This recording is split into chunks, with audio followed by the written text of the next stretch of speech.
Hello, everybody. Hope you're doing well.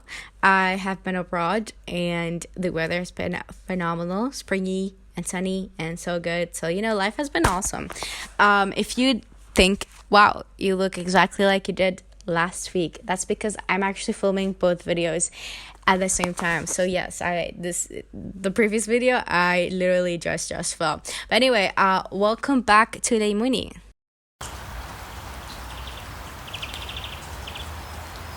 Today, we're going to be talking about the performative trend. I feel like this thing has been talked about an insane amount of time, but I still wanted to put my 2 cents in. If you spend any time online, I am sure you have seen the performative male, the performative reader, the performative activist. Performative, and put whatever you want next to it, you will find it. I found these kind of rather redundant because they're extremely counterproductive and often try to push people into mold. Like, if you're a man, you can't possibly like matcha and feminist literature. You must be performing. Or if you're a woman and you're reading classic literature, there's absolutely no way you actually like it. You're just performing. And also the other way around. If you're reading only classics, no way, you're just performing. This topic really came into my attention when I started getting into reading last year, and I was trying to grow more as a reader and try to read new things that are outside of my comfort zone. I saw an endless amount of discussions and discourse online regarding performative reading. Like, if you read on the train, apparently that's performative.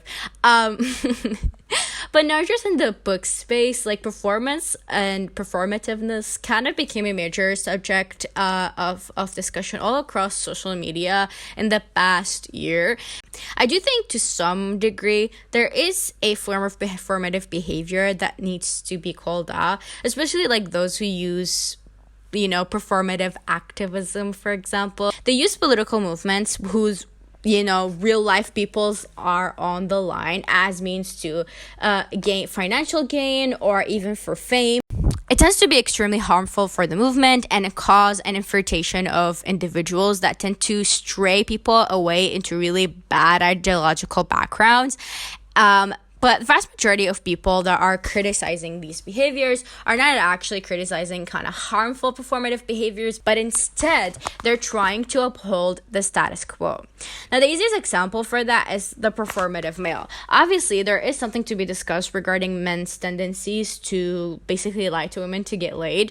But oftentimes the talking points tend to be extremely misogynistic in nature. Like, there is no way a man strays from traditional masculinity and adopts more feminine interests, right?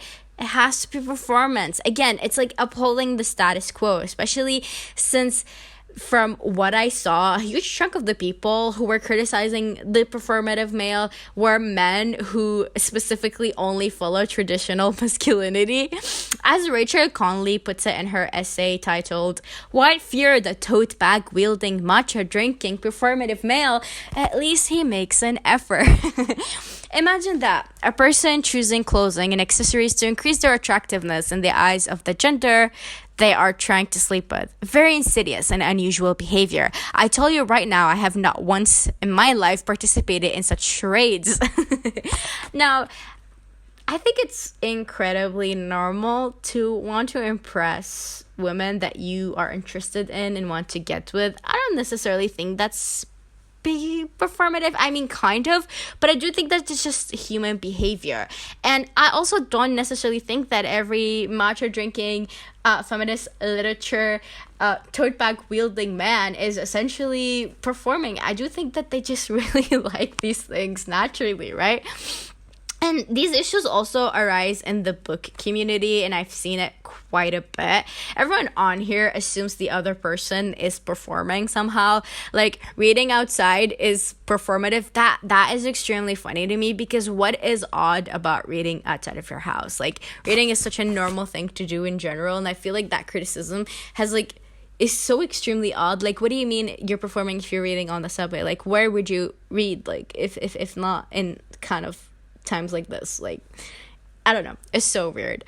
But not just that, there tends to be a lot of misogyny. Like, again, the performative male, I feel like it's deeply rooted in misogyny, but there's also within the book culture, there's a lot of misogyny there. Like, people who say that women cannot possibly enjoy things that are not romantasy, for example, and thus are performative readers. The implication is that some of these romantasy books also are like lower quality simply because they are targeting women. It is okay to say some are bad, by the way, I'm not saying that, but there tends to be an air of superiority around these genres, and it's not really a criticism to the literature itself, though that's extremely valid, but rather than discrediting the whole genre because it's simply liked by women. There's also a lot of people who make it their whole identities that they are more classic readers or literature readers, and when they see people that they deem inferior, for example, women who read romantasy, like the same books as them, they feel like their identity is being threatened. So they start accusing these people of performative behaviors, and I've seen that quite a bit from male readers, unfortunately. But it's almost as if humans have multitudes and can like multiple things all at once. Wow, how crazy. But I see the same things. Like, for example, on the opposite side, people who enjoy more literature or more like classic books are considered performative. I do think that some of that behavior may be arising from the increased anti-intellectual movement that's happening right now, but the immediate discrediting of people simply because they enjoy literature over other genres is just as people who discredit others because they enjoy romantasy, for example. Now, I can talk about how the anti-intellectual, so the one that's pushing, this one that's bro-intellectual, by the way, that's the one I'm talking about. The one that's the bro-intellectual movement is very pretentious and elitist towards people, and it tends to be very problematic in its own way. And also, I actually kind of really want to talk about this. In fact, there's a Substack article that I really want to reference that show you how problematic the speech that some of these people utilize against others.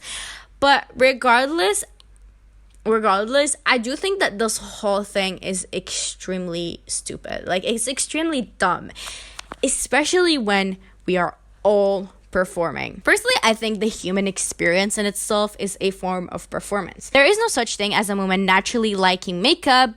Being into makeup is essentially a concept that social conditioning teaches to women, right? There's no such thing that a man who naturally likes sports just because they're men. It's also part of social conditioning. In fact, there are women who like more quote-unquote masculine interests and men who like quote-unquote more feminine interests. However, because we are made to play a role, we have to like the right things. In our core, our identities are inherently performative, right? We perform at work. We perform at school. Essentially everywhere we go. To some extent, the human behavior is performative in nature, okay? So why are we so fucking obsessed with calling other people performative? I believe we as a generation are obsessed with authenticity, but we live in a surveillance state, right? So it becomes extremely difficult.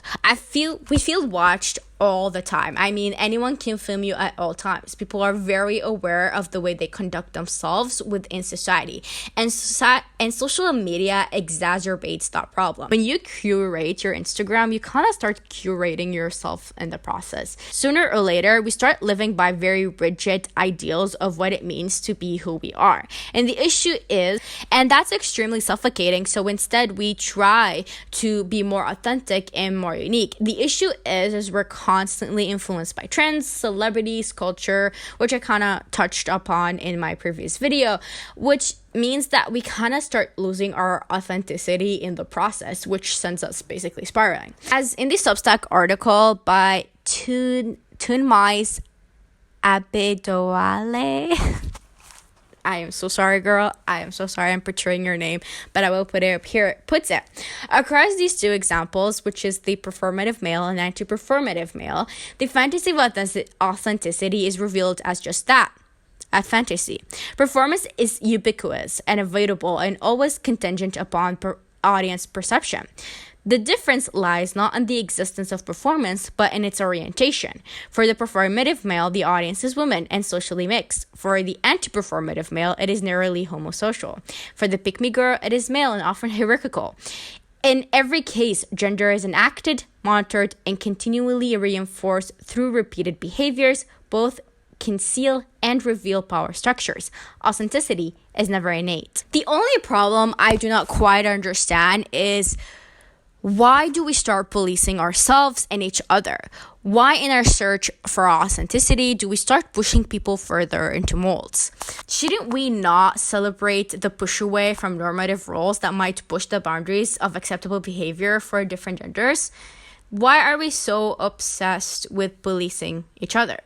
I do think that some of it stems from making specific traits kind of your whole personality, and again it's in search of like identity and self-discovery, but in a sense, like when let's say I like classic literature and I deem that as superior, right?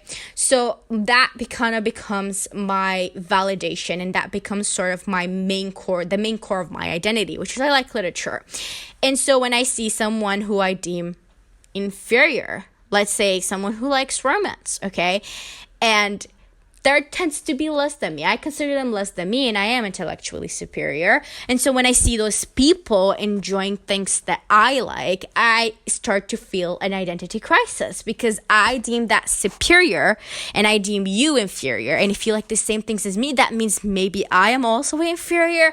And that essentially sends these people spiraling, right? And they start accusing each other of performative behavior, because you can't possibly enjoy the same books as me, right?